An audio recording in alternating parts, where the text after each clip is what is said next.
All right, man. One bright spot for the Detroit Lions outside of Killian's second quarter versus Atlanta. And people took what I said on Twitter literally about Killian heating up in the second quarter versus Atlanta for 9 points. I mean, literally 9 points and then do nothing else. Of course, if he gon' nut up on anybody in the National Basketball Association, it's going to be it's going to be Trey Young. We all know Trey Young is not a willing defender.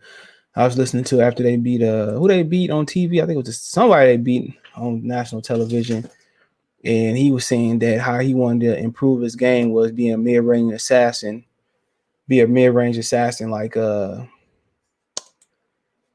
Chris Paul. I'm thinking like, dude, you need to be a mid-range defender. You need to be a defender. Okay, that's what you need to do. You need to be a defender, man. And but one of the bright spots for the Pistons has been Saddiq Bey, and I hate to toot my own horn, but this is premature until Cam come back. I mean Cade come back. But I told you I won the playoff team. Okay, and I think if Bey can keep this up, I think you have no need for Jerami Grant. Okay, and I heard people talk about putting Olynyk at the 5 and putting Stewart at the 4. That might not be the worst idea coming up. If you were to move Jerami Grant at this point, what can't Bey do that Grant can do? He can shoot, he can post, he can play make, he can score.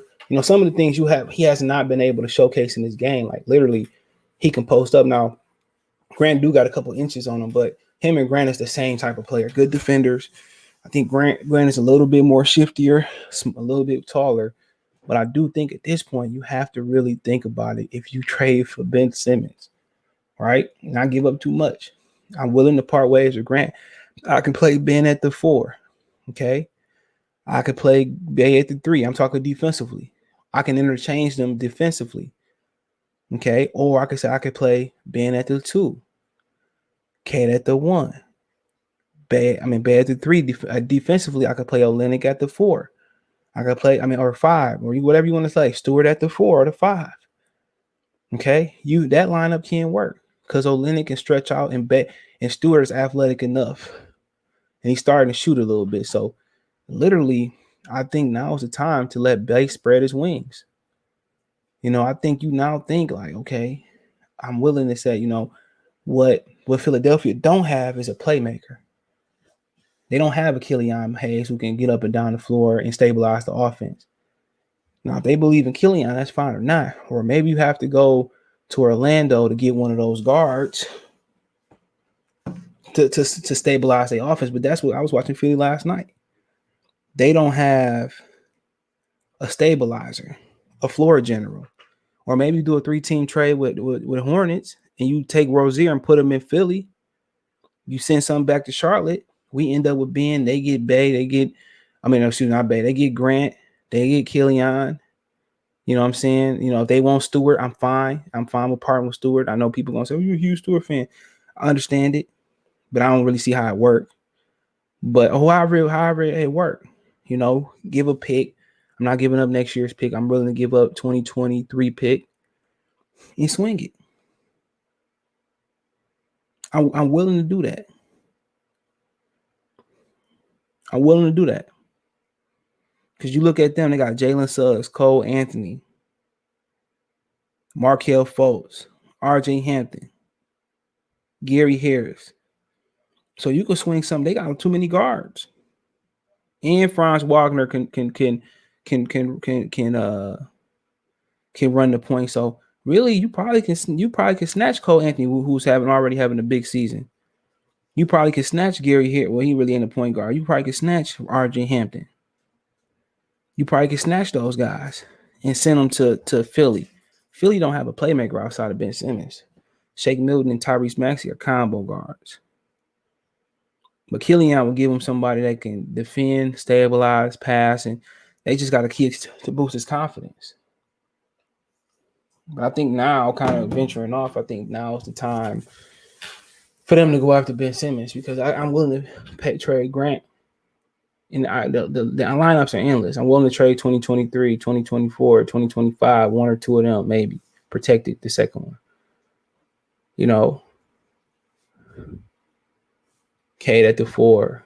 I mean, Cade at the 1, defensively, wherever. I mean, Cade, Stewart, Bay, Ben. That's great. You know, but, Philadelphia is the one that's hurting.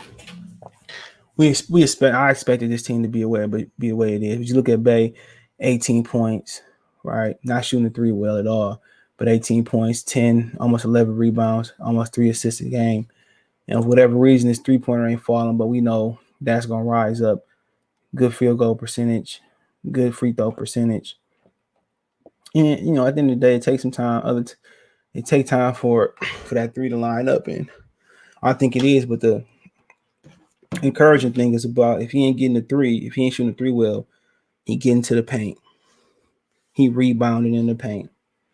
He playmaking a little bit. So he find another way. Imagine if his three do fall.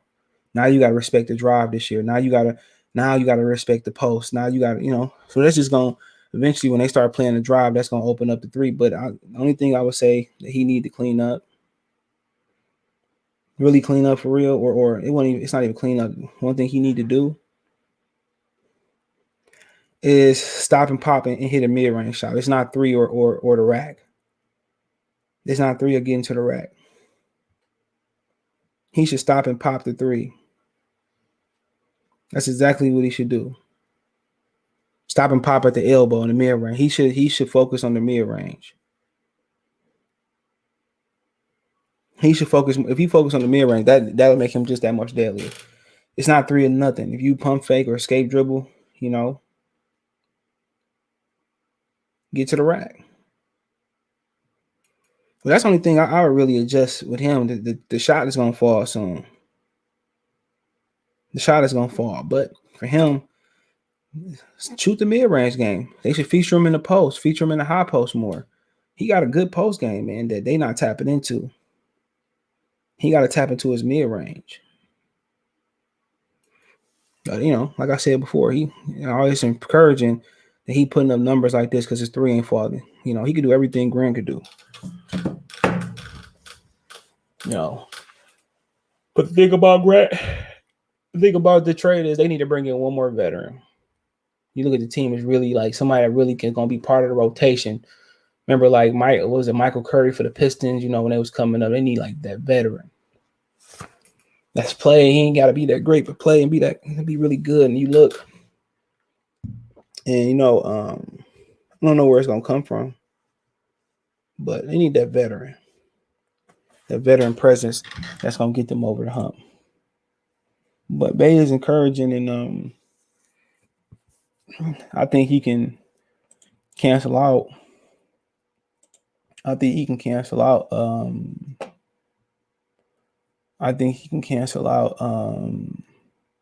Jerami Grant in a certain amount of ways. But let me know what you guys think. Thumbs up the video, share the video, subscribe to the channel. Find me on Twitter, Facebook, Instagram. If you have a business question, inquiry, response, video request, all my social media subscription. Let me know what you guys think of the video in the comment section. Want to make a financial donation? Cash App, CJ Good 313, Venmo, CJ Good 313, PayPal in the description. That's for the donate. Share the video, subscribe to the channel. Let me know what you think in the comment section. Check out Detroit Pistons Talk playlist. Appreciate the love and support. One time. Peace.